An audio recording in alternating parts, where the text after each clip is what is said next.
Sure you want to leave. That's weird. Good morning. It just asked me if I wanted to leave my studio. No, not yet. I'm here with my people. I am sitting down with just some berries tea that I added milk and creatine to. So, good morning. Good morning.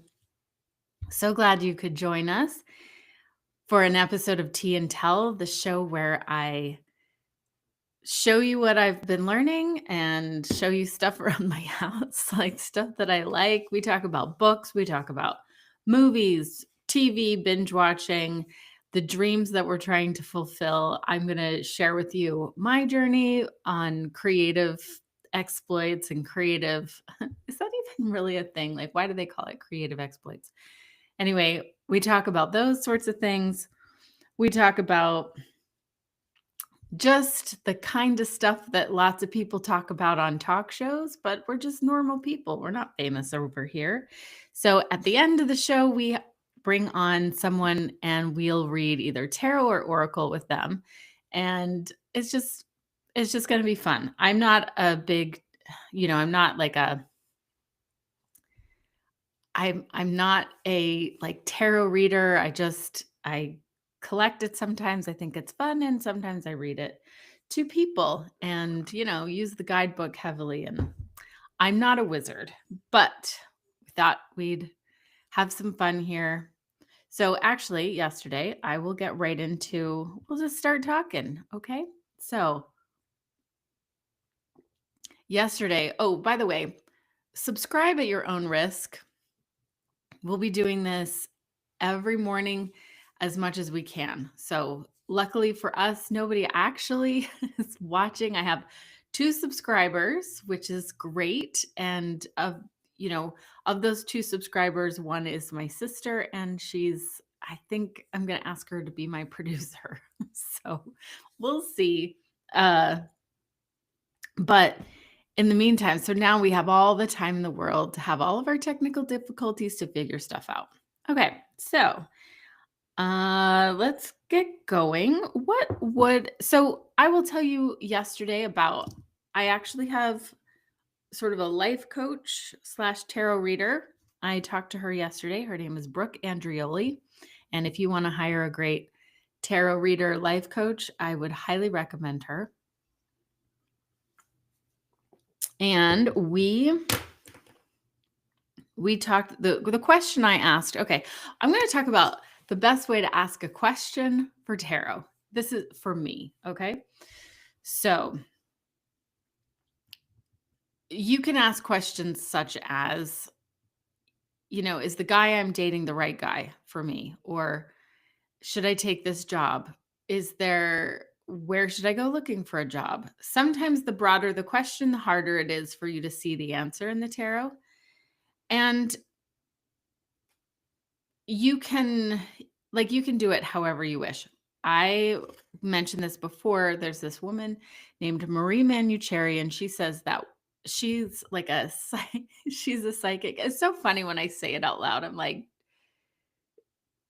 it's like, oh, is that Jamie saying that she listens to a psychic? I've never actually had a psychic reading or anything like that, but I like to keep an open mind, and I like to, I like to have one foot in the unexplained.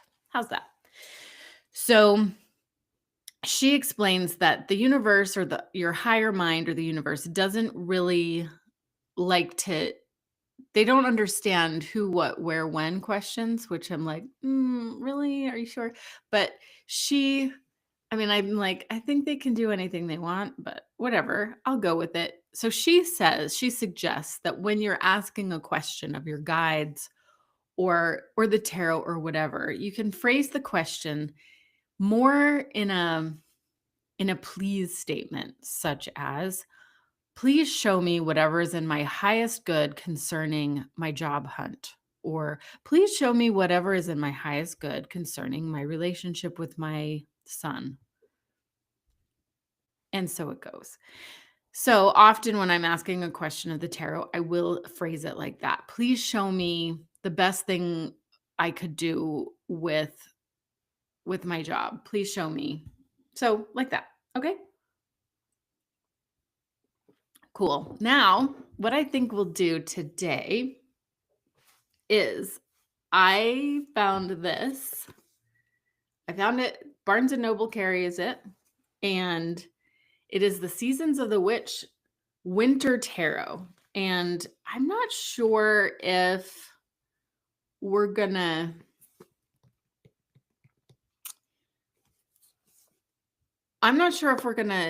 read from this one today. Maybe. I don't know. That would be mean to like do a bait and switch and not even do it.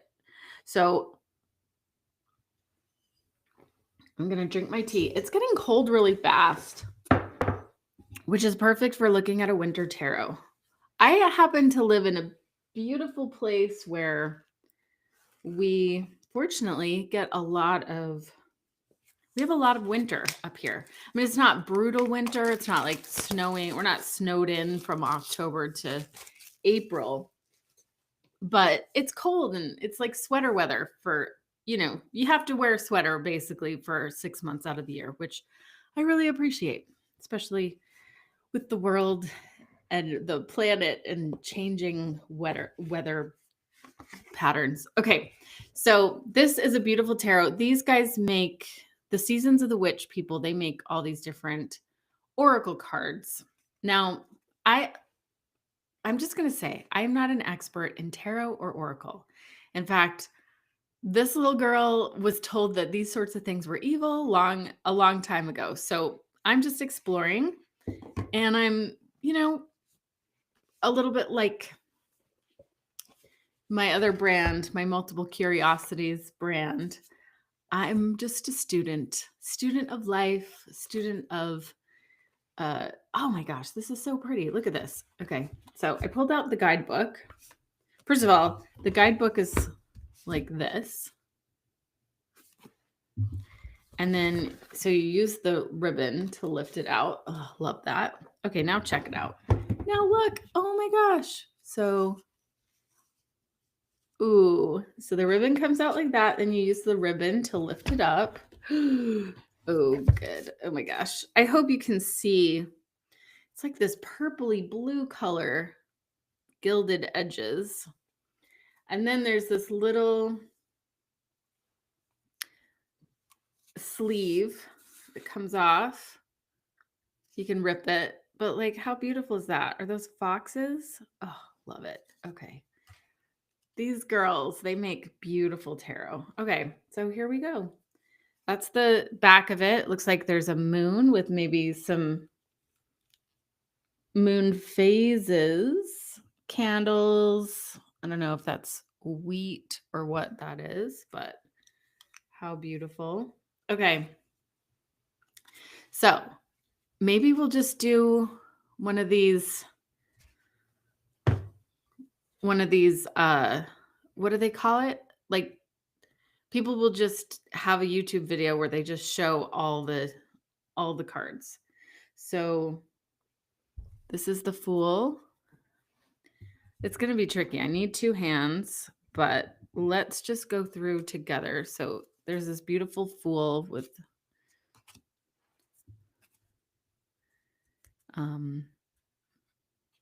if I had my camera set up, I'd be able to do this better, but we'll just go through quickly. The Winter Empress. Also, I have to read these backwards. If I were a tarot expert, I would know these much better. The Winter Hierophant. Okay.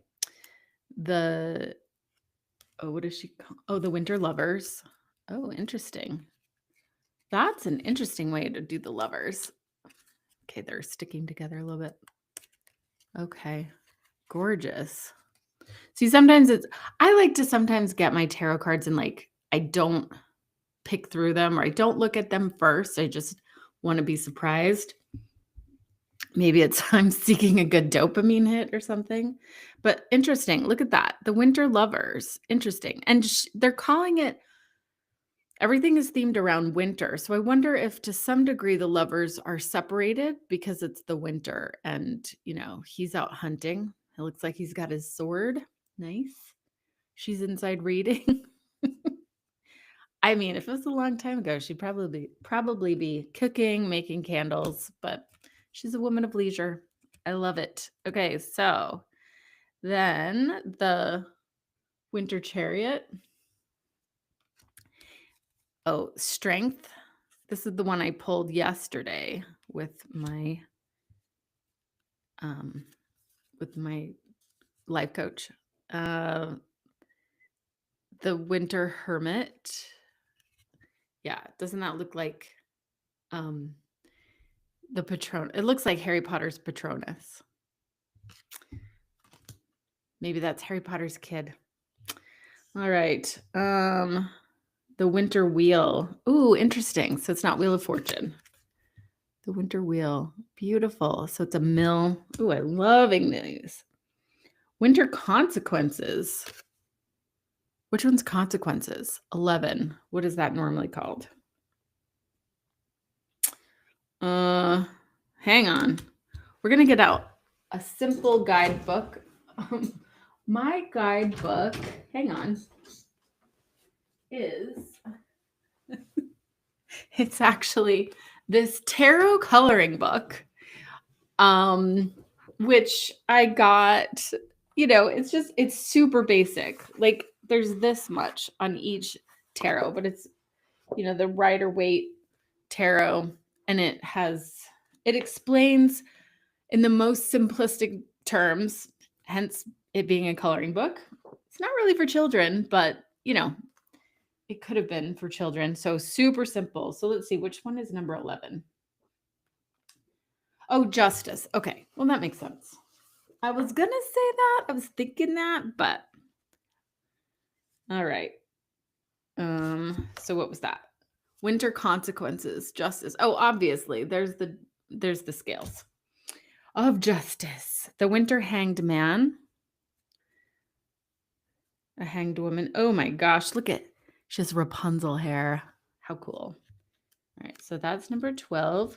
So this is the Major Arcana, right? Yep, these are the ones at the beginning. There are 78 cards in a tarot deck, traditionally in the Rider-Waite. There's so many things to learn about tarot. Super interesting. And I see it more like, I think a lot of people think it's evil, but a lot of people think the internet is evil. You can find evil. You can make anything evil if you want it to be evil, right? So there's Winter Death. Death card doesn't always mean, your uncle's going to die that day. It can mean different things. Okay. Winter Temperance. I love it. Look at her. Okay. The Devil.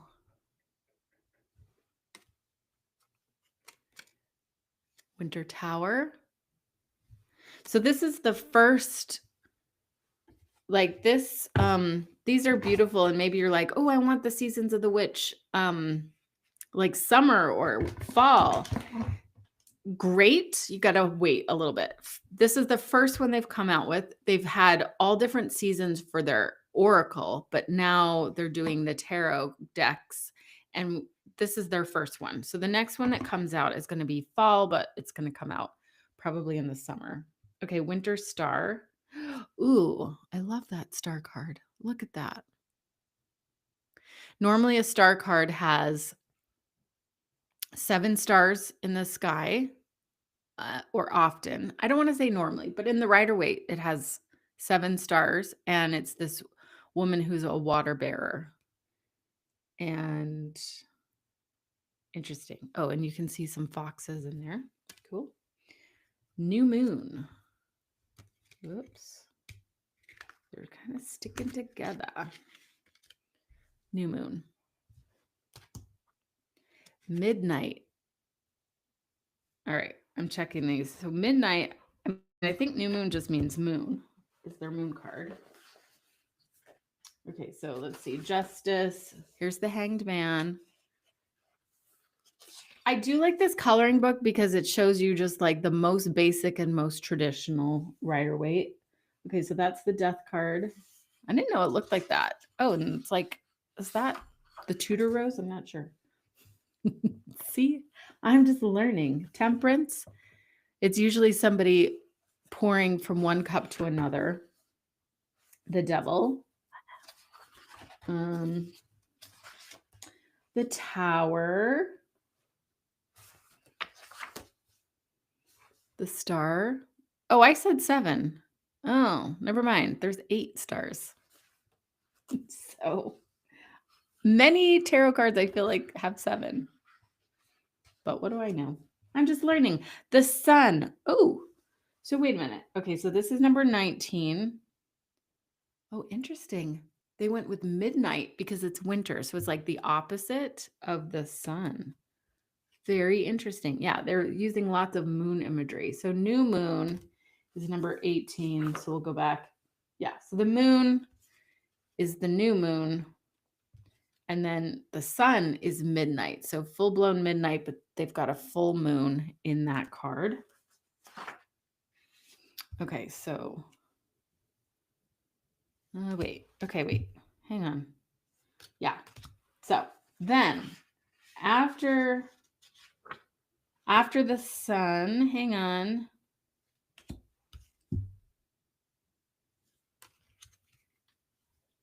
Maybe, do they not have a judgment card? All right, I don't see a judgment card. We'll see. Let's see if it turns up. Okay, so, and then I'll go fast. These are the minor arcana. So these go through basically the suits, okay? So like you can relate them to spades, hearts, diamonds, and clubs. So, okay, so Master of Winter Pentacles, I guess. Wait, maybe that's the number 20. We're learning together. That's what this is all about. Oh, wait, yeah. Okay, it just doesn't say 20 on it. And I thought we were going straight into the minor arcana here. That's the fun thing about, I mean, when you get these different tarot decks, they're fun because they're different, right? Like, I mean, I think for some people, they only want to use the Rider-Waite, and then that's never boring for them. But for me, I like to shake things up and to look at things from a different perspective. And I love their illustrations because I can see things in it that's through another artist's interpretation. And like I said, it's a little bit like a Rorschach painting. It's like you pull the card and you go, what am I seeing in this? It's an invitation to see something differently in your own life. Okay, so Master of Winter Pentacles. Oh, no. Yeah, Master of Winter Pentacles. Let's see. Maybe this has some explanation of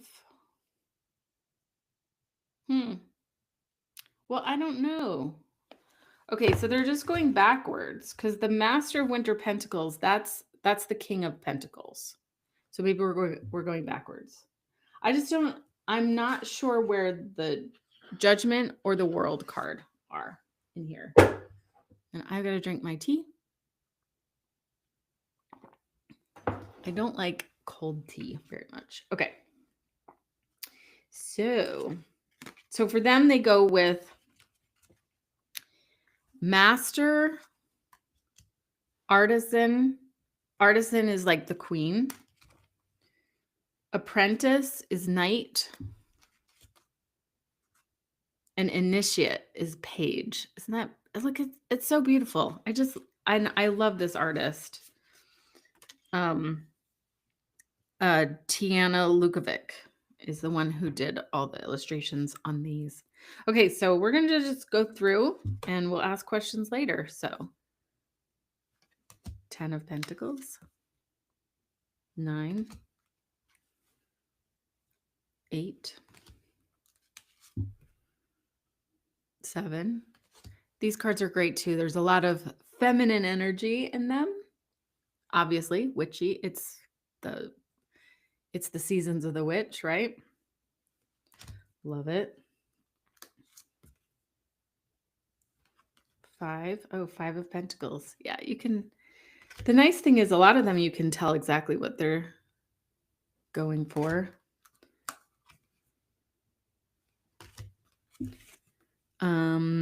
Two of Pentacles. One. Oh, Ace. Ooh, it's like the Patronus again. Master of Swords.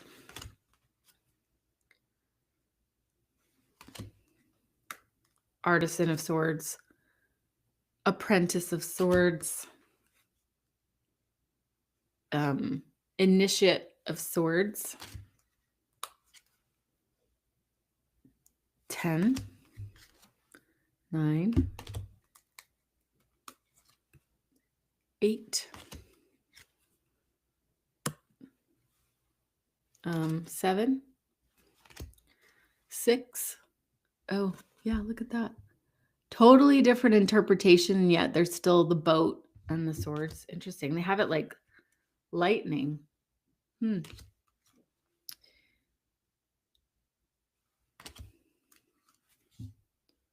4. 3. 2 of Swords. Ace of Swords. Ooh. Okay. Master of Cups. Apprentice of Cups. I think that's the one we picked yesterday. Yeah. She's got like a swan or an egret and like, is that a baby unicorn? Ooh. Fox. Apprentice of Cups. Or Knight. Oh, no, sorry. Apprentice. Oh, wait. Hang on. What am I looking at? Oh, yeah. Artisan. Apprentice is the Knight. Okay. Artisan is the Queen, and then Apprentice is the Knight. And Initiate of Winter Cups. 10 of Winter Cups. 9 of Winter Cups. This might be boring. I think this is probably boring if you're listening. So I'm going to try to talk as much as I can. But we do want to get through these in case you're just like, get on with it. I just want to see the whole deck. Ooh, there's a Christmas tree. Love those. Okay. Okay. Let's see. 6 of Cups.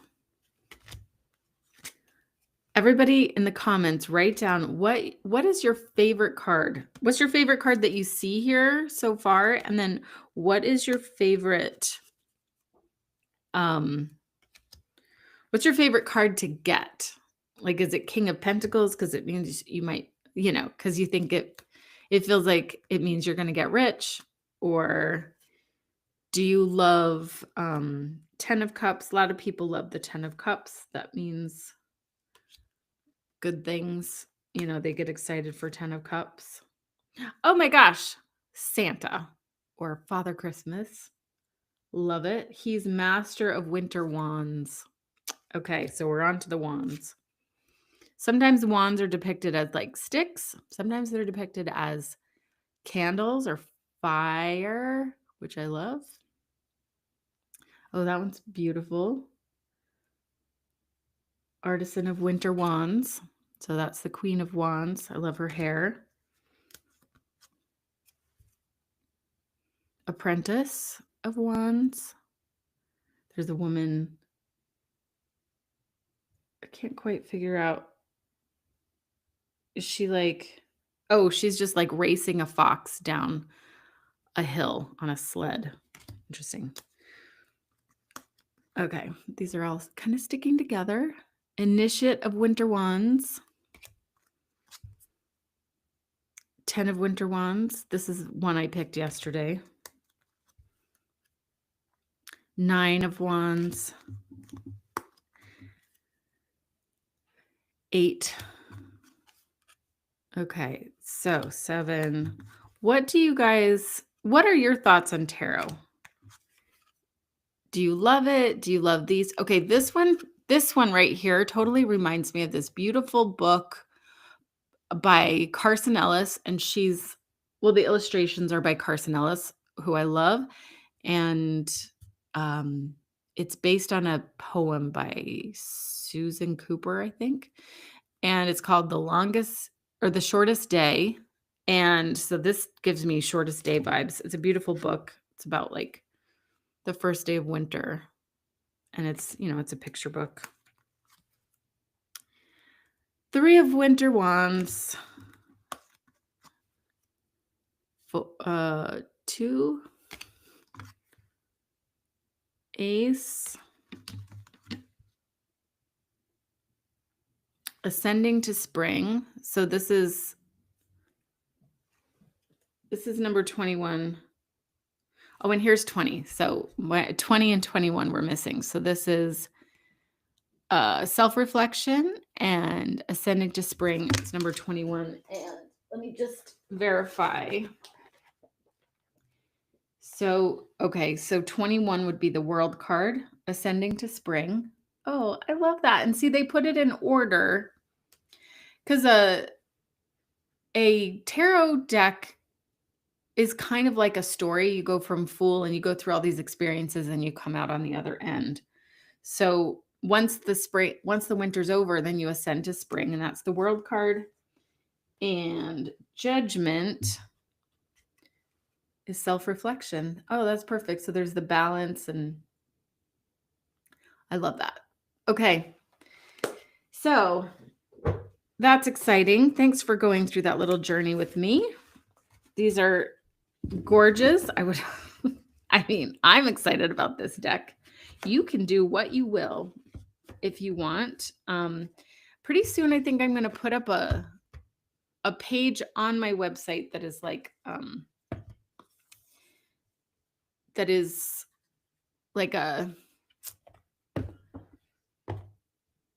affiliate link page where, if you want to use so affiliates, the customer doesn't pay anymore, but the person that has the page and that makes the recommendations gets a little commission, and it helps, you wouldn't be paying any more. You're just paying the same amount that you would normally pay if you went and Googled it yourself, but it allows the person that's giving you the recommendation to be supported on their website or supported with whatever they do.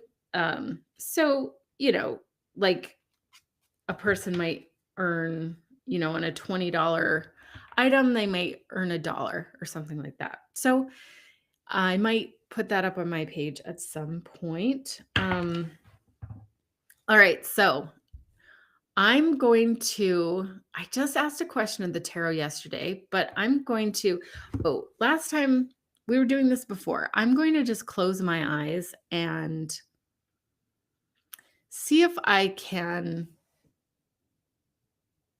sort of hear a question.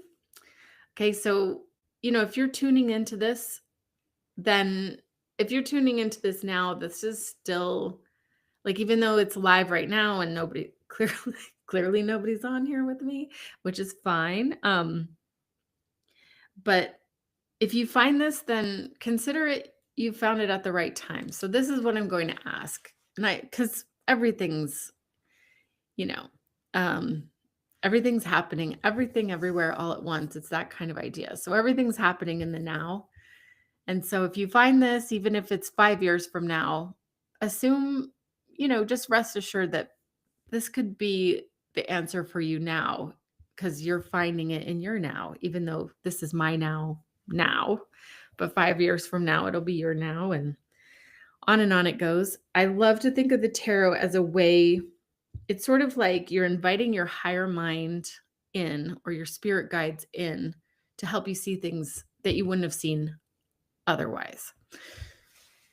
So I'm going to just take a couple of seconds. We'll have some dead air for a second while I think of a question that I could ask the tarot on behalf of my listeners. So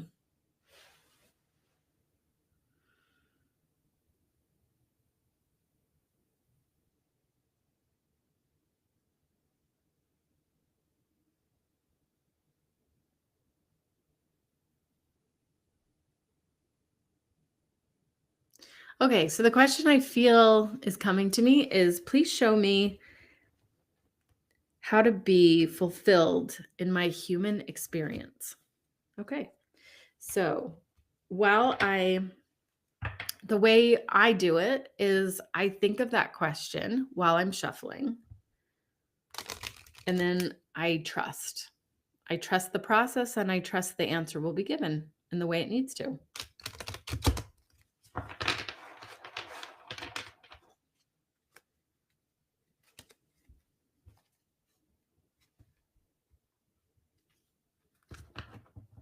So please show me how to be the most fulfilled in my human experience.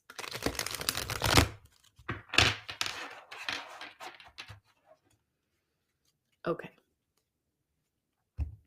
So now I've just shuffled. One day we'll have cameras showing me the shuffle. So, and then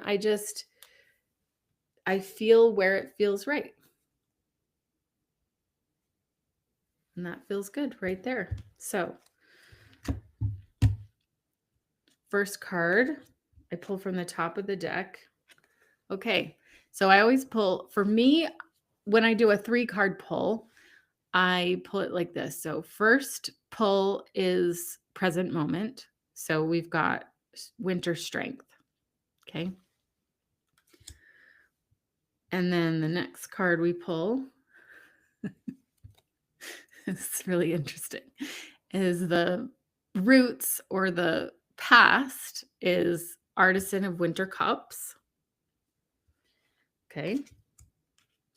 And then the next one is master of winter cups. Now, those two are going to be next to each other in the deck, but that's okay because when you use a new deck, you still never know what you're going to get. So, winter strength. So this is the strength card, and I don't want to go crazy because I don't want to like break any copyright, have any copyright violations because this is new and of course, but I will at least summarize for you what it says. So let's see. So strength is number 8. So you can go through the guidebook. Okay. Okay, so she's riding a polar bear. Normally in a strength card, the person is hugging a tiger. And so this says, that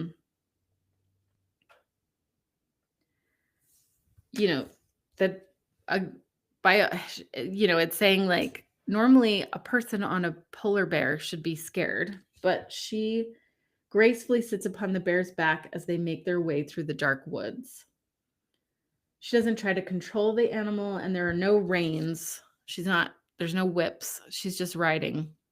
This gives me definite Lyra vibes from his Dark Materials or The Golden Compass, which I loved. The books were good. I actually loved the series of his Dark Materials on HBO. So definitely give that a watch if you're into it. There's just her willingness to be in company with this glorious creature, and as a result, the bear trusts her deeply and reciprocates her friendship. Polar bears represent endurance, persistence, and patience. They often travel alone for hundreds of miles through treacherous weather in search of food. The maiden has channeled the bear's natural instincts for survival, bringing her openness and compassion in alignment with the bear's power and courage. They glow white, representing their limitlessness when they work together as a pair rather than assuming they must be enemies. The ultimate message of winter strength is that strength can come in many forms. Sometimes it requires brute force and a need to put all your weight into a goal or to face an obstacle. Many times it's expressed as through an open mind and willingness to find value even in scary or challenging situations. When this card appears, it guides you to stop for a moment before acting on gut instinct. Consider the best way to express your strength before making a decision about how to proceed, as your situation likely requires a subtle approach. Okay, so as far as being fulfilled as a human, and this being in the present moment, perhaps you're standing in a place where either you are feeling strong or you're not feeling strong and you would like to feel strong. So let this card kind of draw you in and be an invitation for you to be, to be confident and know that you've got you have helpers, you know? I mean, perhaps, she's riding in a new moon. Like it's super dark. She only has the light of the stars and maybe not even that. Well, no, I see the stars. So she has a guide. She has someone to help her. And yesterday my Brooke, my tarot reader slash life coach, business coach, she notes that this lantern reminds her of the lantern in the Hermit card. And in the Hermit card, the message there is often you can only see a few feet in front of you, right? So like her strength is knowing she's protected and guided. It's like she has a guide and a protector that she's with. And she's got this light that's with her, and she can only see a few feet in front of her. In fact, when you're with the lantern, you actually can't see very much around you at all because you can only see because you're sort of bathed in your own light holding the lantern, and then it's pretty hard to see beyond you. So it's that idea we can only take steps, we can only work with what we have and move forward just a little bit. So my sister and I were talking about this the other day, like when there's this idea where like if you can only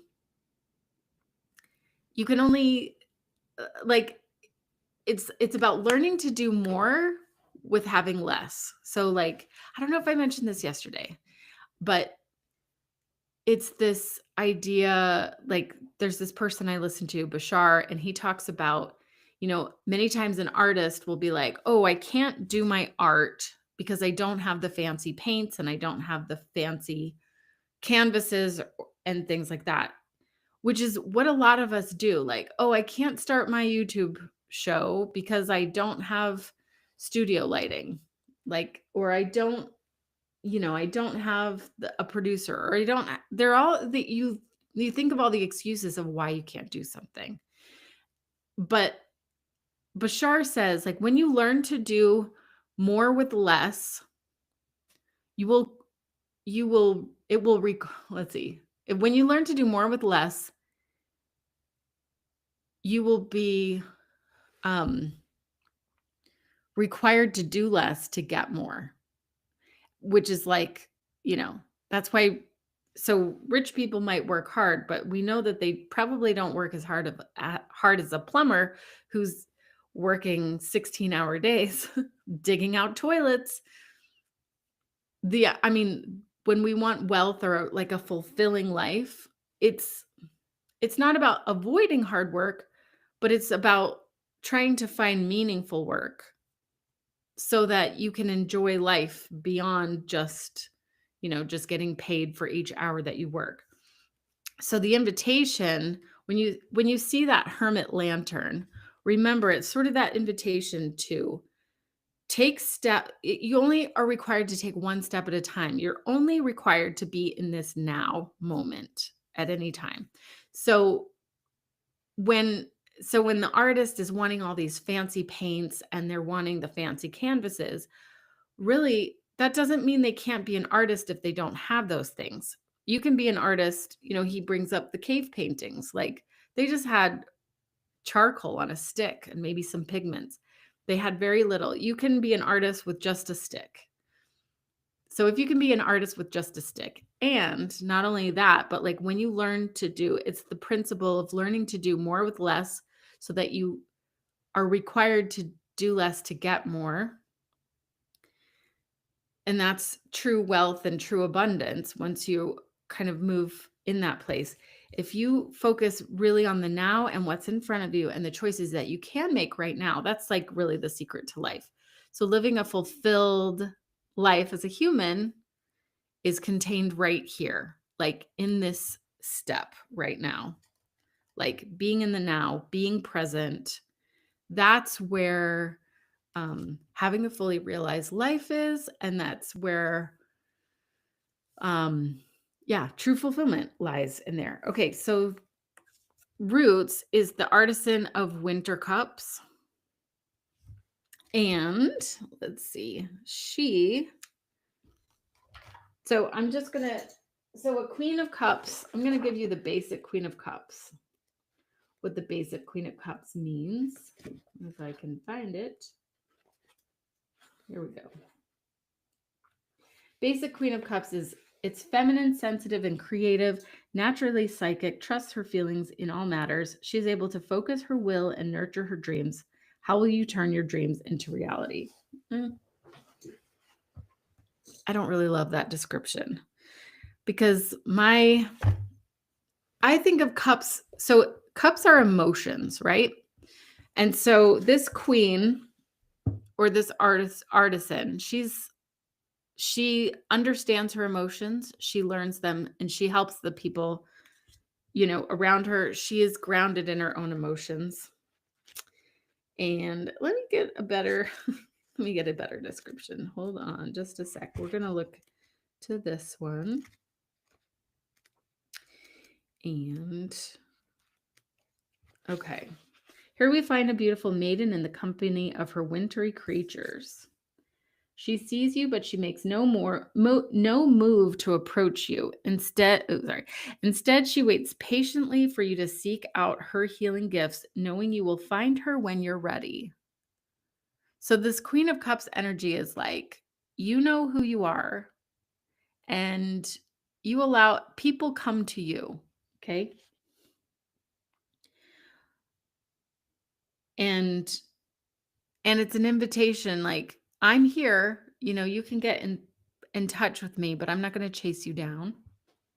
When you're ready to crack yourself wide open, letting the pain of the past go, she will hold space for you and nurture you with the same care she gives to everyone who finds themselves in her presence. Okay, and there's more in the guidebook. So I love this because it reminds me, I've been doing a deep dive and following this guy, Peter Crone. He's on YouTube, and he just he's like a life coach and business coach or something, but he gives people he sort of invites people to really connect with the like find and discover the lies they're kind of living. Like he talks about these 10 primal prisons. And he doesn't have a book yet. He says he's working on it, but whatever. Anyways, the 10 primal prisons, one of them, and I don't even know what all 10 are because I don't have his book yet. But one of them is, for example, you might be living under the lie that you're not enough. Okay. And so he invites people, like when he coaches people on his YouTube channel, he'll invite them to recall a time when they were little where they didn't feel like they were enough. And then he says that we basically create an entire world around us where we live this lie, and then we have to create that lie everywhere we go. Like your brain, if you're under the impression, like if you have this belief that you're not enough, then your brain, using confirmation bias, will just keep showing you more and more of the examples of why you're not enough and how you're not enough. And then you're just so then you live your whole life through this lens of you're not enough. And when you do that, he invites you to sit in that. Like he'll tell you, okay, so, all right, you've created this world where you're not enough. Let's sit in that. Let's sit in the pain of that for just a moment. Like, what does it feel like that everything reflects back to you that you're not enough? How is that for you? What does it feel like to sit in that feeling of not enough? And then the person's like, it feels terrible. It feels awful.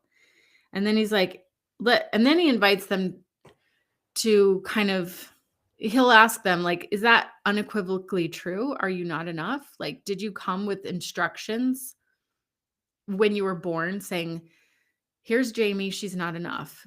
And then the person's like, "No." And then he's like, "Okay, so where where's that statement coming from?"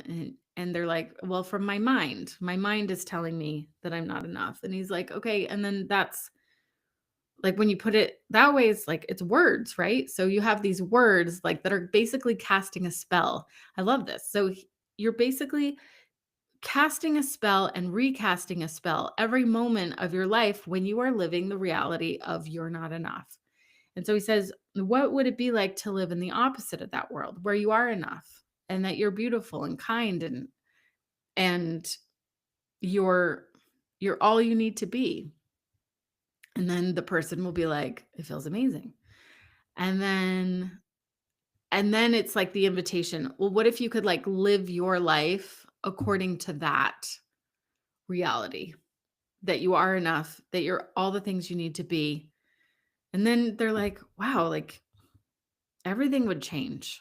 Like I'd walk into a room and I would feel welcome and I wouldn't feel like I didn't belong and on and on. So when, so when I think of feeling those emotions, feeling maybe some shadow emotions, some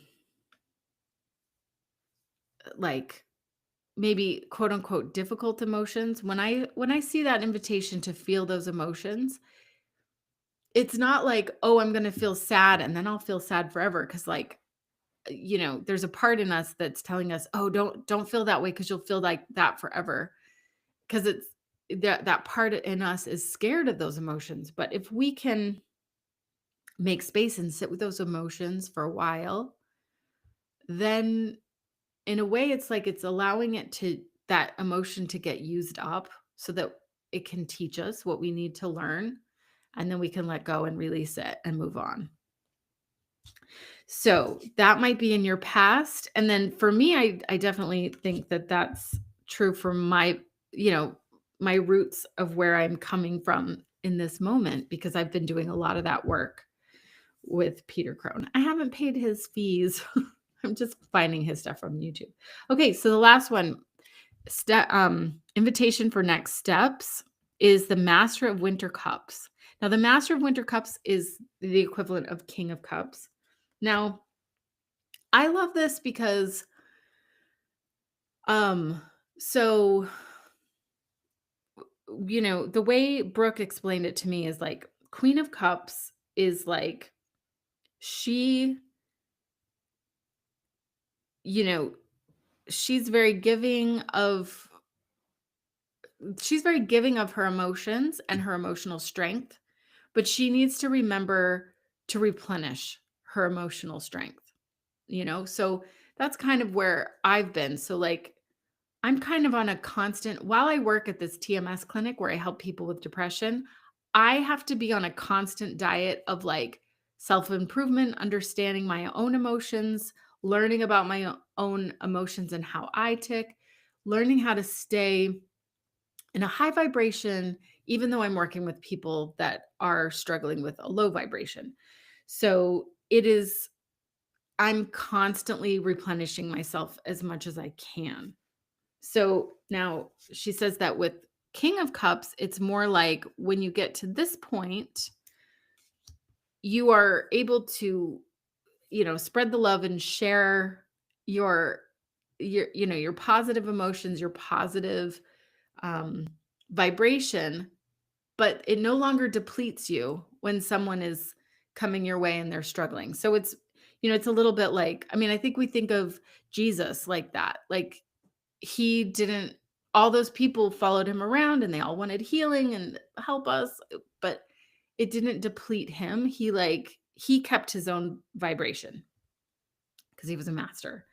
So with this, I think for me, the thought that's coming to my mind about mastering the vibration is like, I also think of like cups as kind of the emotion of love as well. So some people think that they have to love, like love is an action verb. And sure, like true. Yes, and it's also I love what Abraham Hicks said it this way that or something like this, that love is not, it's not like hard to love people who are acting unlovable because what you really do is you are just in the vibration of love because you are love, you're part of God, you're part of, you are part of creation. And so therefore you you exist in love. You come from love. You are. And so you're embodying love. And when you embody love, you can't help but the love just emanates from you, right? Like so the love emanates from you and like people who come into your orbit or come near you might be able to feel that love if they're sort of matched up by vibrationally, or if they're starting to feel love, they can maybe come into your orbit and go, oh, well, they allow themselves to be lifted up by the love that you exude and embody. So it's more, I think of, I think of King of Cups or Master of Winter Cups as an opportunity to just sit in and embody the love and not fear that loving people is going to deplete you. And yeah, if you're like constantly in service, constantly doing things for other people and you're not replenishing yourself, because you're not maybe in that Queen of Cups energy, you've forgotten to replenish yourself. Yeah, the idea of loving someone is exhausting because, like, where are you getting the love from? But if you allow yourself to sit in that creative love, the love that comes and emanates from creation itself, and you understand that you are part of creation itself, then it becomes much easier because all you're doing is allowing your being love. And when you're being love, then the love and the emotional strain never reaches you because you are love. You are the thing. And so you can't be depleted. Okay, so that was fun. We'll go like this. Wait, this is the present moment, like that. And that's our card pull for today. So going forward, we're going to figure out how to do this best where we can have people call in and get their tarot read. And we'll have one person a day and then we'll go forward from there. So as it stands right now, the way it's working with my schedule is I will be doing this every morning at 8 a.m. Pacific time, and I will see you tomorrow. Have a wonderful day.